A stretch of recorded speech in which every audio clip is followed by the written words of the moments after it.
Ready to talk about product? Ready to talk about product managers.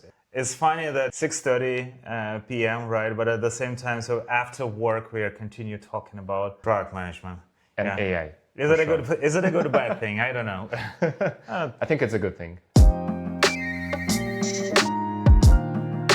It's the first time, I guess, we're doing that. So yeah, let's see how it will go. We prepared a list of questions, but I guess it's worth getting everyone familiar with who we are, right? Yeah. So my name is Pavel. I'm working as a head of product in Kleinanzeigen, responsible for advertising, for monetization. And Kleinanzeigen is one of the biggest classified platforms in Germany. They also have a couple of other brands in Europe. I've been around for a while, so have been doing marketing before in Sony, Rakuten, other companies. And right now trying to make sense of AI as well and what it means for product management. That's why we are talking today. And I'm Gleb. I'm a product manager in a company called JetBrains. Not an extremely popular and famous company for everyone, but at the same time, so we are the ones who build the IDEs. So we're actually the ones who invented the term IDEs. And we are building the place where software developers write code. They write code less right now due to AI, but so we are still trying to be up to date with that. And I'm actually responsible for integrating AI into coding and into the developer workflows inside our IDEs. That sounds awesome. And actually would be like my first question, because I feel like you're more advanced in that we do in terms of like what AI actually means for product managers. Well, the short answer is no one knows probably, right? So we all are here yet to discover. And just because everything that is going on constantly changes, and technically no one knows how they're all gonna look like in a half a year. What used to be a common practice half a year ago is becoming obsolete right now. And that is why the industry is changing, the role is changing as well. And simply summarizing in a single sentence what exactly AI means for product manager is that on one hand, expectations are going to rise. So stakeholders, users going to expect more from product, means from you as a product manager. But at the same time, a lot of mundane work that everyone, well, if not hated, but actually tried to avoid, becomes extremely simple nowadays. Because, for example, I always hated to make the slides decks, right? So right now, no one talks about the fact that they need to have some meaningful amount of time to create one, right? So like the mediocre presentation can be done within half an hour, right? Yeah, that's true. Or very fast. Yeah. So what I'm trying to say is that a lot of things are changing. So and expectations are rising, but at the same time, so you as a product manager now have the complete tool set to ship things faster, to do the discovery faster, and so it's exciting times. Though no one knows what awaits us in the future. But yeah, as of now, I'm extremely positive. Is there like summary that you can say like, okay, which areas are specifically addressed in AI? You already mentioned there's some monkey work, so-called, like presentation creation, like basically efficiency. Is there anything else that, let's say, specifically for product managers has been changed right now with the tools that we have? Yeah, so I feel that the entire industry actually starts to rely less on interpersonal communication in any sense.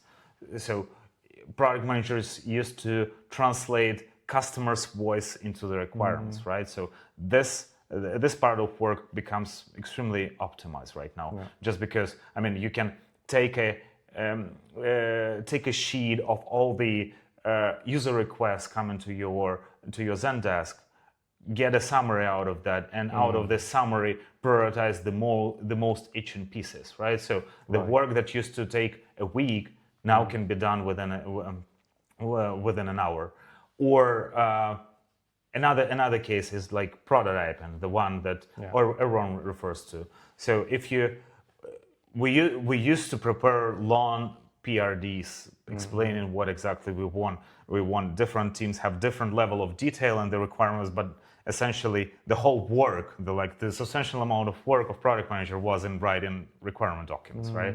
So now so the ultimate case is that you take the working project, the product that your company is working on, and do a vibe code a feature there by yourself, not just to ship it to production, obviously, just because, so we are not developers, we cannot take responsibility for the code that's gonna come to production, but we can showcase to developers what exactly they would need to replicate in a more stable, sustainable, and bulletproof way. Yeah. So what I'm trying to say is that communicating the requirements to developers extremely expedited. I saw ultimate cases when, for example, customer interviews being done with ChatGPT. So like you're asking an agent or ChatGPT to impersonate as a target persona, and then you chat. But obviously it's a shortcut, I would say.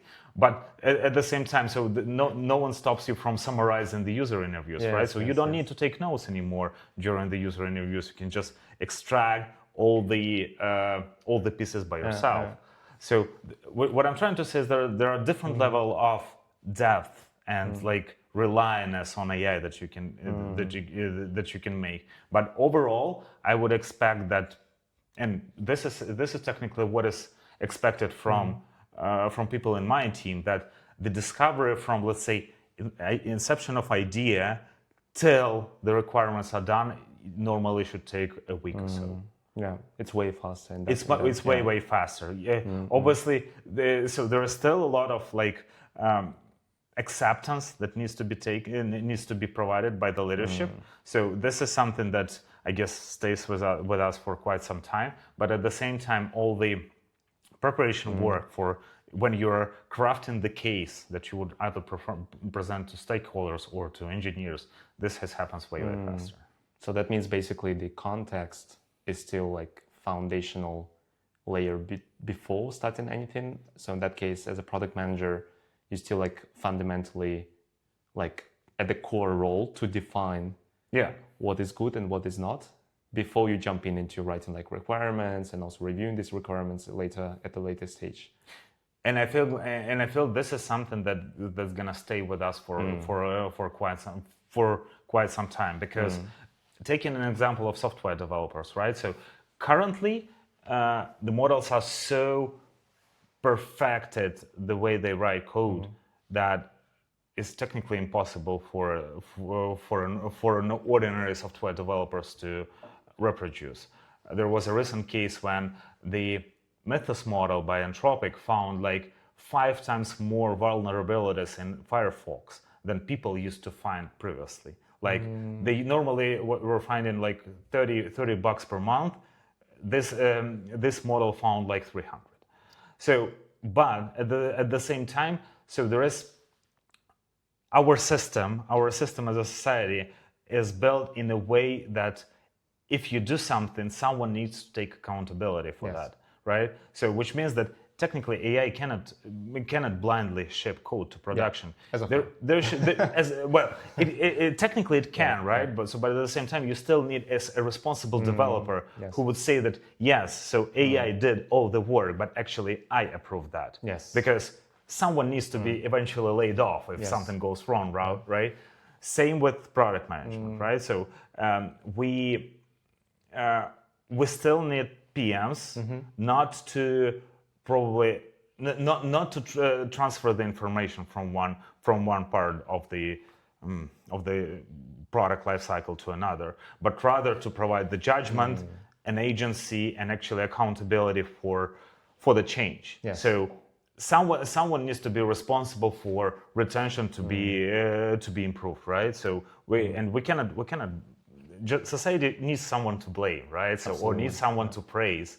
And there should be product manager there. Yeah, it's so-called ownership. So basically, someone has to own the result of that work, even if it was created by exactly whatever AI system. Yeah, does not really matter how the change was shipped, So there should be a person who takes the accountability for that change. Yeah. So, and obviously, just because the life cycle speeds up that much, so the amount of features actually starts to the more features starts to be shipped into to production, right? So it becomes even more and more important to actually pick up the ones who you're gonna bet on, right? This is actually where what is called product sense or judgment, right? So comes into the place, because an AI can advise what is good and what is not, but someone needs to make a decision. Yes, and that's still on human. It's still on human, exactly. Yeah.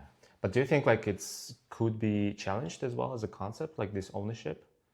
Because I'm always thinking like, okay, there's maybe another name for product owner, which everyone hates right now. It's more like, okay, yeah, product owners, it's been, I think, like maybe 15 years ago. And I still don't know what exactly it means. Yeah. Well, technically, it's kind of like part of this kind of Scrum system. Yeah. So you have this like product owner who's in like charge a hat. Sort of. So you're basically running these sprints for like 1 or 2 weeks, and then you're in charge of like owner of certain, let's say, life cycle in which you deliver the value. But then the product manager is usually perceived as something like as a bigger role, because then you take on a lot of different other hats, like stakeholder management, strategy, which is more high level, not just, let's say, the sprint goals and such.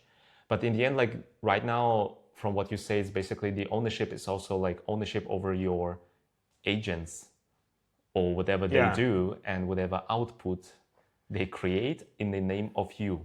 You used to have engineers, right? So, but you cannot blame engineers if I don't know, monthly active users are not number is not growing, right? So instead of engineers, instead of 10 engineers, you're gonna have 3 that has an unlimited access to Cloud Code, but this would remain the same, I guess. I mean.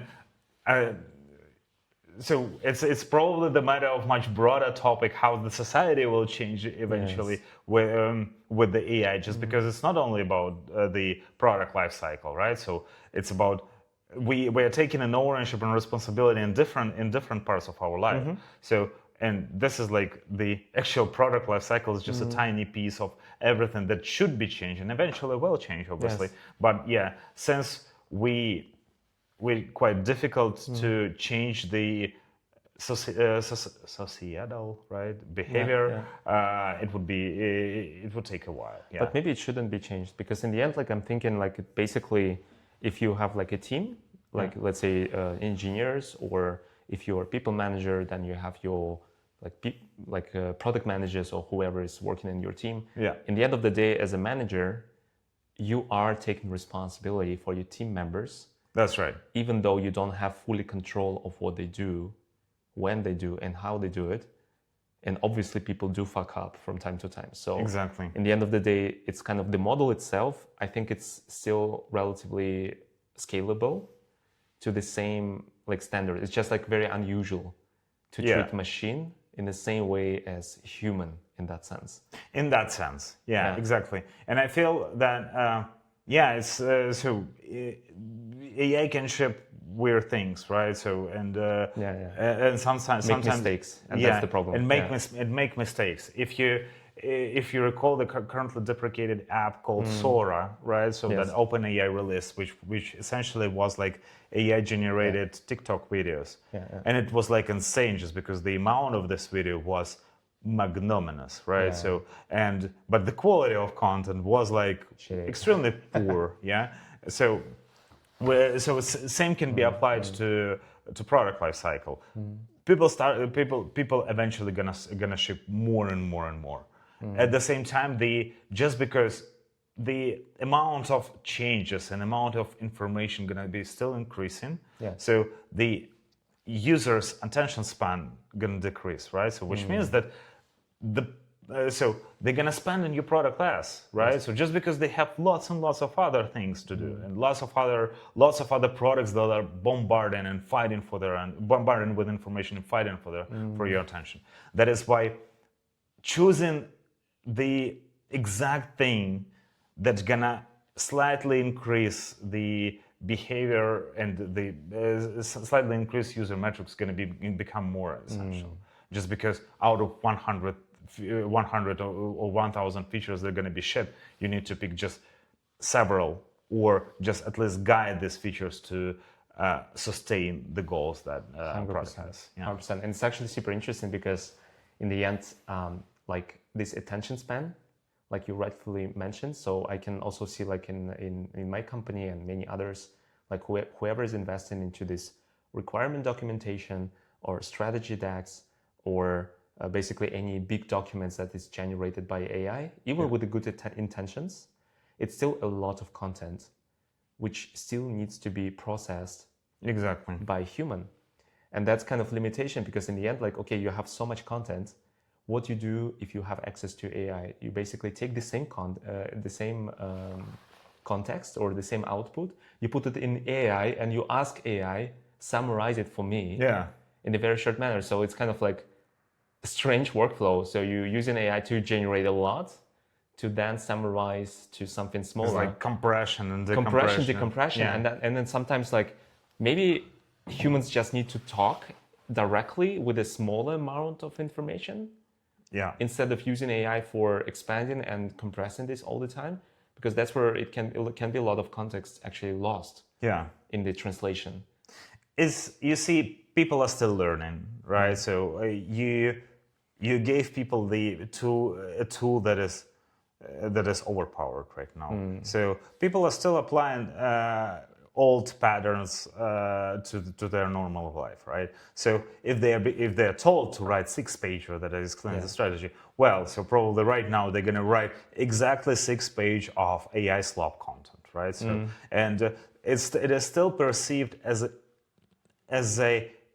either extremely good quality or extremely bad quality, where you provide just a short, concise messages, right? So, and if, for example, if someone like looks at the PRD that is like half a page long, so probably the first thought gonna be that the idea is or concept is underdeveloped, right? It's not good enough. So that is why it slightly needs to be changed, but I guess it's like the matter of time. Yeah, that's true, and it's always been like this. Before. Even before AI, it's like you said, half a page. It's not good enough. Who decides that? Yeah. But then we praise Apple and other companies who is very precise. Exactly. With what they develop in a very small amount of information. And I feel it's also people still distinguish when the tone of voice is natural or is not natural. Yes, right? that's true. So even though if you're gonna fix all the obvious stuff like the asterisks or the how's it called, the long line, you know? Yeah, semicolon. Semicolon? No, it's not. Semicolon is a short one, right? So there is the long one, yeah. I mean, so what I'm trying to say is that there are lots of different patterns on how you can distinguish, even by the tone of voice. Yeah, it's quite difficult to put it on paper, but it's like subconsciously in your guts, you actually do not believe what is being said. So, and I feel there should be time passed when the fatigue from that content would be that much that it won't be tolerable anymore. So, and that is why people would start reverting to kind of shorter, concise messages or just simple talking. Yeah, I feel like we slowly getting there already. Yeah, like it's went out of hand right now. It's like everyone's generating a lot, and then it's very not much like that is true. That is true. And actually, I'm surprised how different the bubbles are. Right, so. If you go on LinkedIn, for example, like every second message is AI generated, and people actually just don't simply try to adjust that, right? So at the same time, if you go, well, not on Twitter, on Blue Sky, right? Yes. Well, there, like you have the most authentic things. That's true. That people write. It's actually quite a fun distinction. So like how.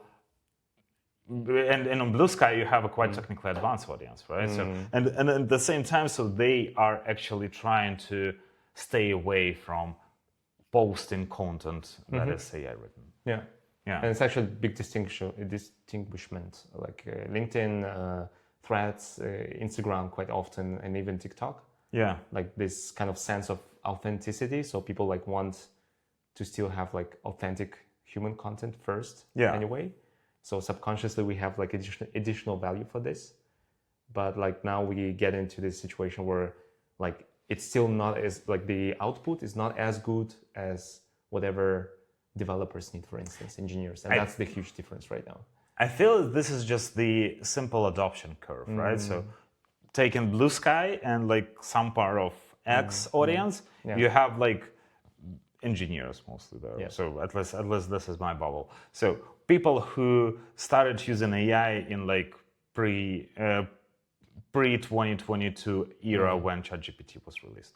So in Threads or on LinkedIn, you have the majority, right? So who probably got a ChatGPT subscription like a couple of years ago, last year. So they are still quite early in adopting that. That is why so probably they have just different tolerance to that type of content. Yeah, absolutely. Yeah. I was thinking maybe we can also talk about like skills, because I think many people like very scared in terms of like, am I gonna be laid off, or what kind of skills I need to be like having this year and building up for next year. Yeah. I'm just like curious, because you guys feels like in some ways also adopting quite a lot, like in terms of AI, and I mean especially in your team. Do you have like an understanding internally how you wanna develop these skills further across like product managers? And then maybe I can also share from our perspective too. So the thesis, the idea that I want to share first of all before we start is that no one knows how they're all gonna look like in a year. So and this is fine, right? So if we're gonna step back, we are product managers after all. So let's treat our role as a product, right? So which is the future is unclear. We have a problem. We need to stay up to date. So what can we do, and how can we do that? So and what I feel is the biggest challenge right now is that we need to increase the pace of work without actually sacrificing the quality. Yes. So that is why, for example, the scope of my team is growing exponentially. Just because while like half a year ago it was like a team of 60 people, engineers, and 2-3 product managers who are developing just a small part of the thing called AI assistant. Now like the whole company contributes to AI just because it became like part of our company-wide strategy. So which means that the load increases significantly just because you have multiple stakeholders. At the same time, so the goal that I set for myself and for my team is that we shouldn't solve the problem of increased load with the tools that we used to have. What is the standard way of solving this problem when you like a couple of years ago? You just hire more people, right? So you hire more product managers. We all saw that after COVID, right? So when everyone started, so the demand increased, the budget extended, so let's hire more, right? I said a kind of counterintuitive tool that we accept that we do not get more people into the team, but at the same time we learn how to survive under this load with help of automations, with help of optimizing the processes. Yes. And once we will understand that yes, we can work under this load naturally, maybe we will extend that headcount. It sounds a little bit like shock therapy. Right, so just because you like stabilizing with the so you work under the load, and not so many people like that. But at the same time, so this is, I guess, the so to put it in a more positive way, we need to learn how to optimize the work that we have. You have task A, B, C, D. Think of how you can do these tasks with as little attention as possible. If you can just decrease the time that you invest to, I don't know, prioritizing the features for backlog, or writing the status report for the week past. Yes. So this kind of shortcuts is something that, first of all, will increase your awareness of what the modern tools can do and can't do. That's one side. Second, eventually it's just gonna save your time. Yeah. So, and I guess this is something that, and the freed up time you can use for self-education or doing nothing, right? So this is, I guess, the piece of advice that I can give to So product if I can managers nowadays. summarize, it's basically taking your time to really focus on optimization points, like from day to day, like what you spend most time on. Like being, first of all, accepting that it will not be replaced by hiring more people from the side, and then trying to find where the bottlenecks in the current workflow from day to day. So that comes from discovery, how you do discovery. So talking with the customers, talking with your stakeholders, then prioritizing. So the whole workflow of the product management, and then you basically make sure that you take your time for optimizing with the current tools. Yeah. Right. So it's like discovery, internal alignment, go to market, and measuring the results. The best example is our product analytics team that doesn't, it doesn't write the SQL queries anymore, but at the same time, so with the way they solve the scaling issue is that they just educate us how we using an agent can do the same analytical requests as they do. So instead of going to them, I'm going to an agent, and they just propagating the approaches of working with an agent to fetch the analytics data for us. Right. So it's like efficiency. It's so everything that AI gonna bring is just ultimate efficiency. Yeah. So and the best way to adopt that is just to try to optimize a single piece of work by yourself and then just scale it. Yeah. Yeah. Completely agree. And I think like in our cases as well, optimizing the workflows mostly. So the presentation creation, the stakeholder updates, and many other aspects of like creating the PRD as well, the documents. So like before any initiative starts, it's kind of mandatory to create some sort of FAQ documents. So with outlining the outcomes, what needs to be done, why, what is stakeholders, what is potential questions there. We have many teams and PMs that is already adding context from the team. So they document in these MD documents with the context about the product, about the metrics, about the value that is generated for users and which users these are. And that kind of also helps to generate like more valuable tickets, which is already very good. And then the other discovery topic, I would say, because you also mentioned regarding the iterations. So the speed of iterations and the speed of creating increments. So incremental number of features or improvements. And that's where I'm always like puzzled a bit, because in a way, does quantity translate into quality? Yeah. Like, okay, yeah, we can ship more, but if we don't take enough, let's say, understanding of what we ship and to who, it's not necessarily creating enough value for the users to pay for it. And that's where I'm sometimes like not very clear, like, okay, how much we need to optimize the speed on its own versus trying to understand the impact of that. Well, one can judge that out of making 1,000 shots, one gonna get to the target, right? So, which is possible, right? But you still need to set the direction and the boundaries properly. So yeah, you are absolutely right, and I guess it is. So this is where the strategy documents, right, yes. Gets back into the game. So just because historically for me, the strategy document made a lot of sense when actually you do the planning, but here it's actually something that a living thing that not only evolves but actually becomes useful on a daily basis, because every piece of work that you're gonna provide to AI needs to refer to a lot of different strategy documents or strategy artifacts as the tool progresses. Yeah, totally. And also because like I work quite a lot with the strategy these days, it's quite interesting. Like even though like there is a lot of, let's say, creation of the strategic documents and a lot of PRDs across like different teams and departments, it still kind of doesn't replace the fundamental human organization problem. Yeah. So it's kind of just multiplies the amount of information you have to deal with, but it's not necessarily helps you with the prioritization, because in the end you still need to do the bets. That's You right. still need to be very clear and clever in terms of selecting which bets you want to take on, and which is the most difficult part is not this.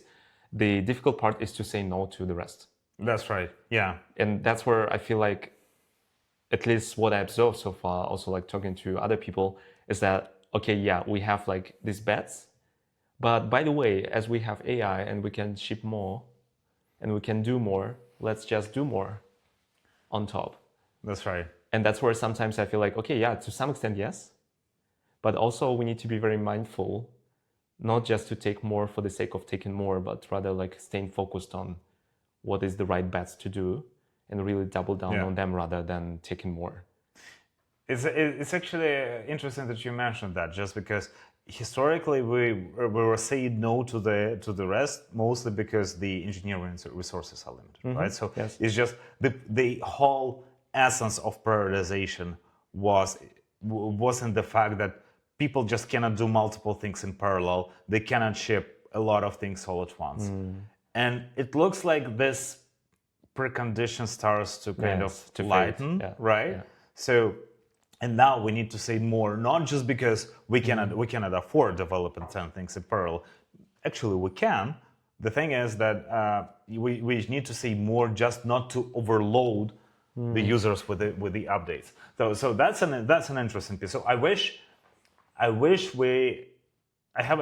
must admit that I haven't seen in industry the cases like that for now. So when the company starts to ship that much, that they need to stop simply. So, but I guess we're soon gonna see some examples. I think the difference is not shipping too much. I think like users, we would be very happy to get a lot of great features and great improvements if they're valuable and good quality.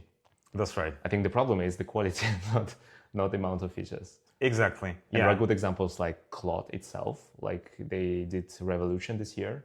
They were releasing great things like almost like a couple of times in a week. Yeah. It's a crazy speed of iterations. Indeed. Yeah, absolutely. That's what made them stand out. But then if you releasing features that is like not used by people, or they're just like not thought through in terms of how they will be used, the go-to-market and such, that's where it becomes like a bit. Must admit that even in Claude, sometimes I don't know whether you call that, but in March they released something like a Tamagotchi inside the inside the terminal, which is kind of fun. But what's the whole point in all of that, right? I mean, you're gonna stick to a tool more just because you have a pocket Tamagotchi in terminal? No, obviously. But yeah, so it's still on. So the AI labs are the best representation of how the modern company is going to look like. So, which is actually quite a good sign, just because they are not firing people; they just hire more. Actually, yes. Yeah. So so taking them as an example of any company and of a tech landscape in a year. Yes. I would say the future is quite bright, but at the same time, so yeah, we still need to adapt. Yeah, so we work with the guys from Anthropic and OpenAI a lot, and the pace there is like severe, obviously. But simply being able to manage a lot of work in parallel gonna be one of the skills that we all need to acquire, just because we have a limited amount of attention to be spent during the day. And at the same time, maintaining the speed of high quality decisions. So this would be something that product managers are valued for. 100% agreed. And maybe one more point to that, which is directly connected, I feel like. Yeah. In quite a few conferences in the past, especially here in Europe and in Berlin, there were a couple of like questions connected to profession of product manager that is very demanding in terms of switching context. Like it's very demanding mentally. Yeah. Like not many professions has such a huge, like refocus that you need to jump from one topic to another and they're not connected directly. And right now, as you just mentioned, like that we need to be even stronger in this. Have you thought about like, okay, how AI could also help in the mental health in that direction as well? Like, is there anything that we could try as well as in this profession, try to make it easier for us to manage this load? That's a great question, but I guess, yeah, and a difficult one. I must say that for what I feel and considering, so if you have to, you need to sacrifice certain parts of your work for the sake of just taking more. And if you used to have like 6 parallel tasks, now you're gonna have 10.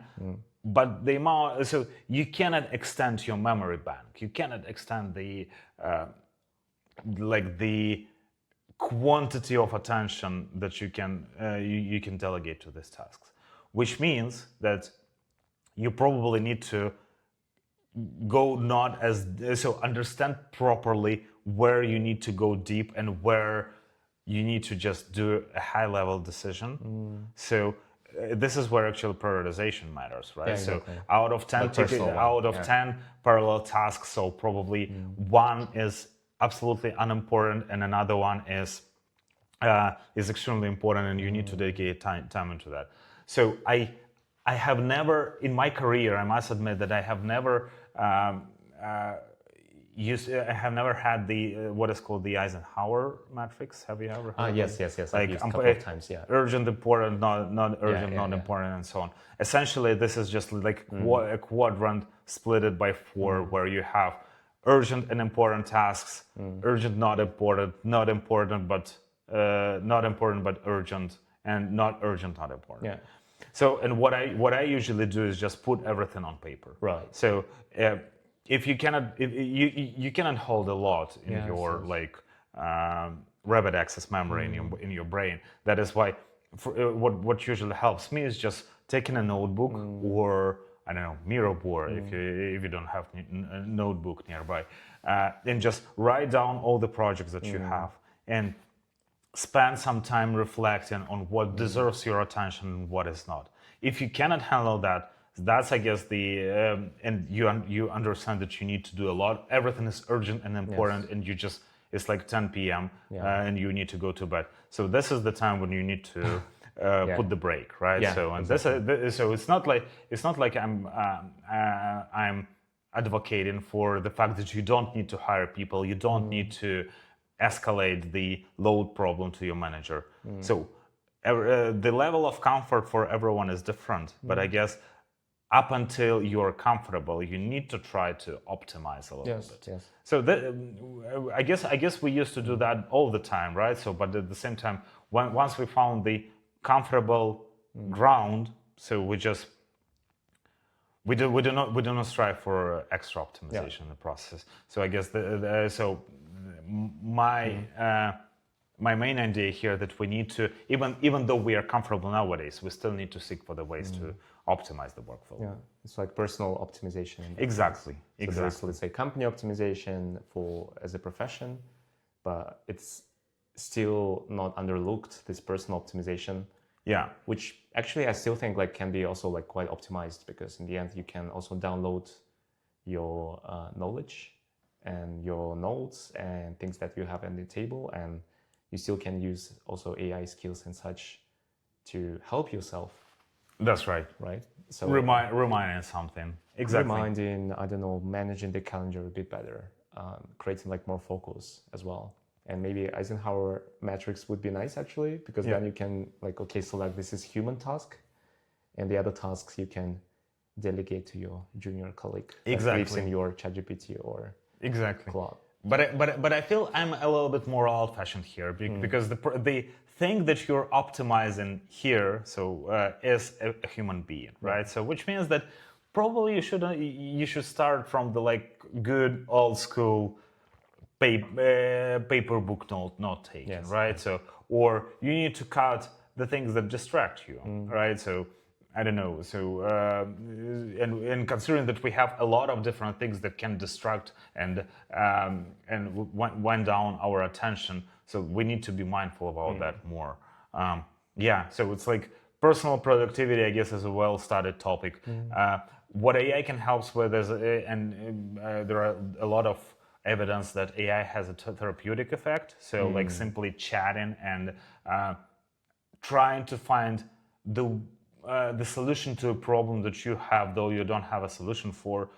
This is actually quite a nice way to handle this. You just if you don't have a person to talk to, you can talk to AI. Yes. So, and this is also usually helps me actually.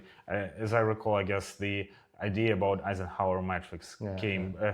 Not that I was not aware of this approach. This is just, AI just reminded me that. By the way, people usually manage the load in that way. That's a great example, actually. Yeah. So if you cannot talk to your people manager, then talk to AI, and then and AI gonna tell you how to talk to your exactly. to your manager. Or maybe annoying stakeholder, and then you can just chat, and it will help you. Exactly. Exactly. Is there anything specifically that excites you? Like, hey, this is like super interesting in the next, I don't know, couple of months for you personally? It's like every day you have a breakthrough. Every day something new, so something amazing is being released. Last month you have one thing. Yesterday Anthropic releases Fable model, which is like mind blowing. And I really like it. So what excites me is that staying on the edge and just being up to date with everything that is happening in the industry is actually quite fun. Just because you simply don't have that many mediocre events happening, just because this area is that new that like most of the events are actually quite big and they are bangers actually. That's so true. Yeah. And so that is fun. It's like you're getting every day you get like a piece of news that is like mind blowing. That is actually cool. I really like that. So just because I felt like pre-COVID era. So when taking product management there, I actually had a hunch that, so product management is quite easy to be studied, right? So if you want to learn the hard skills of product management, 1 week, and that's pretty much it, right? So, and technically not much has happened. People were discussing like that one app did the redesign, another app introduced that feature.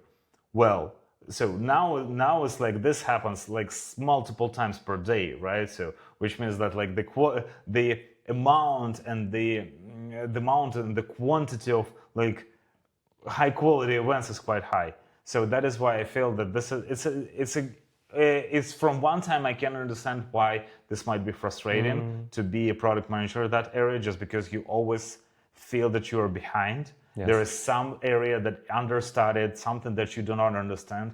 But hey, let's be real. So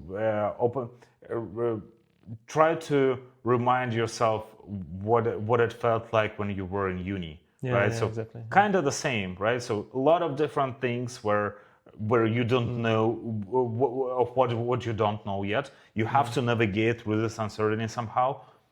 But yeah, after all, it's fun. Yeah, which should be natural, because in the end, like it's a lifelong learning and education and study, which should be done anyway, regardless of AI.